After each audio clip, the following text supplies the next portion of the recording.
ஓம்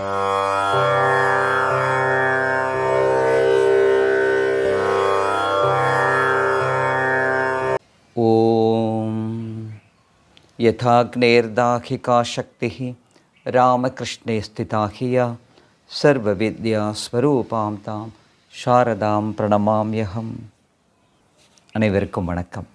இன்று உலக மகளிர் தினம், மார்ச் 8ஆம் தேதி. இது வெறும் மகளிர் தினமாக, பெண்களை ஒரு சடங்காக போற்றும் தினமாக சுருங்கிவிட்டது. ஆனால் உண்மையிலேயே உலக வரலாற்றில் இந்த தினம் சர்வதேச உழைக்கும் பெண்களின் தினமாக கொண்டாடும் வகையில் 1917ஆம் ஆண்டு மார்ச் 8ஆம் தேதியில் ஆரம்பிக்கப்பட்டது. உழைக்கும் பெண்களுக்கும் மற்ற பெண்களுக்கும் உள்ள வித்தியாசத்தை புரிந்து கொண்டால் இந்த தினம் ஒவ்வொரு பெண்ணுக்கும் உயர்ந்த ஒரு செய்தியை வழங்கும். நம்முடைய பாரம்பரியத்தில் பெண்களுக்கான பெருமை மிகவும் சிலாகித்து பேசப்படுகிறது. அடுப்பூதும் பெண்ணுக்கு படிப்பு எதற்கு என்பதெல்லாம் பிற்காலத்தில் வந்த அபத்தங்கள். ஆனால் சனாதன தர்மத்தின் மேலான நிலையில் பெண்களை மதித்த விதம் அபாரமானது. ரிஷிகள் இருந்தது போல் ரிஷிகாக்கள், அதாவது பெண் ரிஷிகள் பற்றி வேத காலமும் இராமாயணமும் போற்றி பேசுகிறது. அதன் சாரமான கருத்தாக எங்கு எந்த வீட்டில் பெண்கள் மதிக்கப்படுகிறார்களோ பூஜிக்கப்படுகிறார்களோ அங்கு தேவர்கள், அதாவது உத்தமமான மனிதர்கள் மகிழ்கிறார்கள். எங்கு பெண்கள் மதிக்கப்படவில்லையோ அங்கு அனைத்து செயல்களும் முயற்சிகளும் பலன் தருவதில்லை. எத்திர நார்யஸ்து பூஜ்யந்தே ரமந்தே தத்ர தேவதாக எத்ரைஸ்து ந பூஜ்யந்தே சர்வாஸ்தத்ர அஃபலா கிரியாக. அதாவது இது இந்து சமயம் பெண்களை மதிக்கும் விதம். இன்றைய சர்வதேச உழைக்கும் பெண்களின் தினத்தில் மனித சமுதாயம் தனது தெய்வீகத்தை மறந்துவிடக்கூடாது என்பதற்காக ஆதிபராசக்தியான அன்னை, உலக அன்னை பல்வேறு காலங்களில் சிறுமிகளாக வந்து எப்படியெல்லாம் உழைத்தார் என்பதை இந்த நன்னாளில் நாம் பார்க்கலாமா? தெரிந்து கொள்ள வேண்டாமா? பகவான் ஸ்ரீராமகிருஷ்ணரின் சக்தியான அன்னை ஸ்ரீ சாரதைக்கு பக்தர்கள் குங்கும அர்ச்சனை செய்யும் போது 2 போற்றிகள் அவர்களை சிறிது சிந்திக்க வைக்கும். ஓம் 2 வயதினில் கணவனை காட்டினாய் போற்றி, ஓம் 5 வயதினில் திருமணம் கண்டனை போற்றி. இந்த 2 போற்றிகளும் சிறிது சிந்திக்க வைக்கும். உலகிற்கு உன்னதங்களை போதிக்க வந்த ஸ்ரீராமகிருஷ்ணர் குழந்தை திருமணத்தை ஆதரிக்கலாமா? அதுவும் திருமணம் அவருக்கு தேவையில்லாத ஒரு நிலையில் அவ்வாறு அவர் அதை செய்யலாமா என்று கேட்பவர்கள் உண்டு. சாரதா தேவிக்கு சிறு வயதில் 2 வயதில் எதுவும் தெரியாத நிலையில் திருமணம் செய்து கொண்டதை ஏற்கவே முடியாது என்றெல்லாம் சிந்திப்பவர்களும் பேசுபவர்களும் எழுதுபவர்களும் உண்டு. திருமணம் கண்டனை என்பதை சாரதா தேவிக்கு பால்ய விவாகம் நடந்ததாக, திருமணம் ஒரு தண்டனை என்று சிலர் நினைத்து விடுகிறார்கள். அவர்களுக்கு ஸ்ரீ ராமகிருஷ்ணருக்கும் ஸ்ரீ சாரதா தேவியாருக்கும் நடந்த அந்த திருமணம் குழந்தை திருமணமும் அல்ல, குழந்தைத்தனமான திருமணமும் அல்ல. அறியாதவர்களுக்குத்தான் திருமணம் ஒரு தண்டனையாகி விடுவதுண்டு. ஆனால் உற்று நோக்கும் போது சிறுமி சாரதையின் ஆன்மீக ஆழம், அதன் விஸ்தாரம் இரண்டும் நமக்கு விளங்கும். இறைப்பித்தில் இருந்த ஸ்ரீராமகிருஷ்ணருக்கு திருமணம் செய்து வைக்க அவரது குடும்பத்தினர் முடிவு செய்தனர்.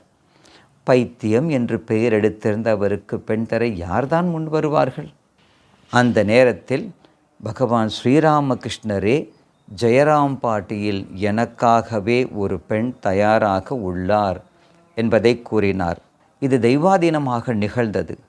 இதே தெய்வீக ஆணையுடன் இன்னொன்றும் நடந்தது.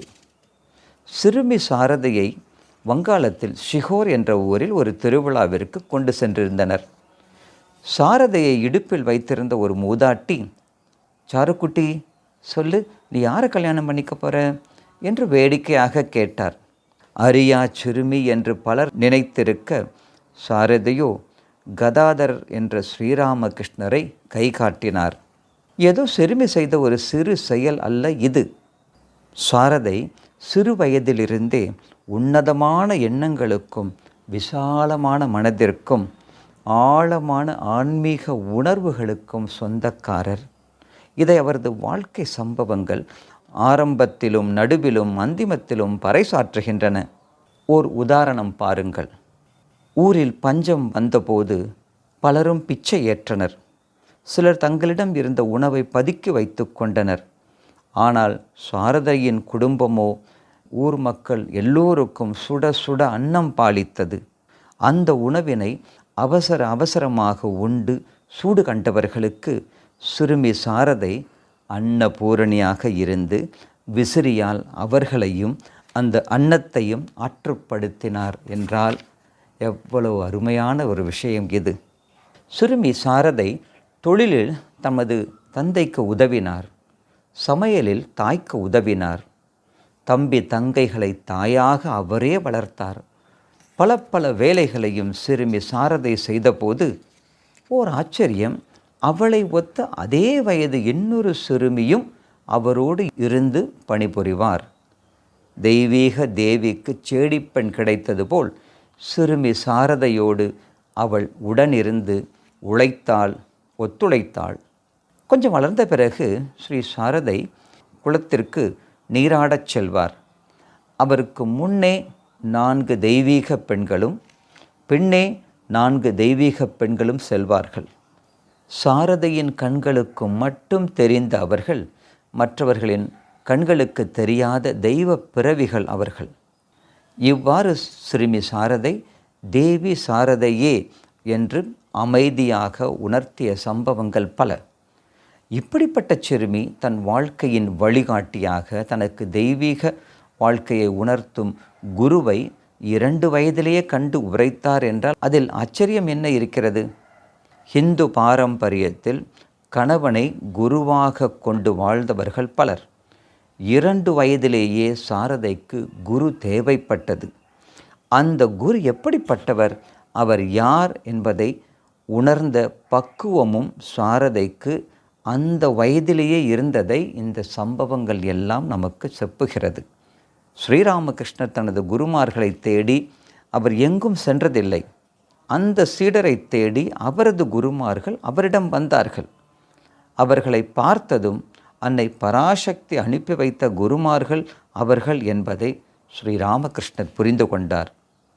அப்போது அவருக்கு வயது 20 முதல் 22 இருக்கும். அவரது அருளை பெற்ற ஸ்ரீ சாரதா தேவியோ 2 வயதிலேயே தன் குருவான ஸ்ரீராமகிருஷ்ணரை கண்டு கொண்டது பெரிய ஒரு விஷயமாக தெரிகிறது.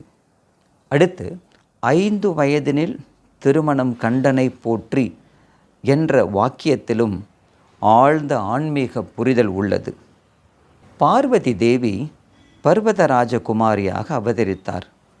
சிவத்திடமிருந்து வந்த அந்த தேவி சிவனிடமே மீண்டும் சேர்வதற்காக தவம் இயற்றினார். அந்த தேவி தவத்தை தொடங்கியது 5 வயது பிராயத்தில்தான். அதனால்தான் லலிதா சகஸ்ரநாமம் ஓம் பாலாயை நமஹா, அதாவது சீர் நல்கும் சிறுமியே என்று ஆதிபராசக்தியை போற்றுகிறது.